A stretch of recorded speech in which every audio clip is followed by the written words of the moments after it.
Now they say, this guy isn't fit to live. But this is where it changes. This is where the game plan is about to change for Paul. And they bound him with thongs. Paul said to the centurion who stood by, "Is it lawful for you to scourge a man who is a Roman and uncondemned?"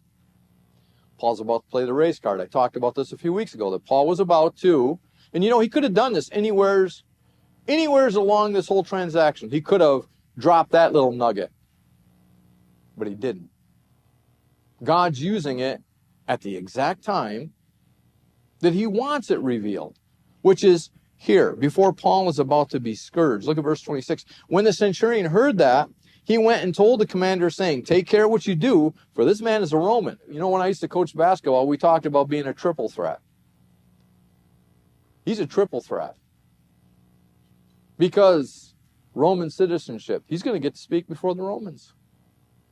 He's a Jew. He's been speaking to them all along. And he's a Pharisee. So he can lead from the law. Remember we talked about this, how Paul, because of his grasp and knowledge of Old Testament Scripture, was able to link all of those prophets and prophecies all the way up to the birth of Christ, to his crucifixion and his resurrection. He could lead them every step of the way.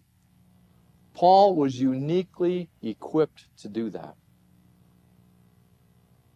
Do you know you're just as equipped this morning to do that as Paul was? Because you have the finished, completed work. You know what the prophet said. You can make that link because you know the prophecies. You have the BC, before Christ, story of your own life. And then you have the story. What happens after you receive Christ? Who you were, who you are now. What Christ has done in you to change you. You have all of this power at your fingertips to change those people around you. Let me encourage you, don't give up.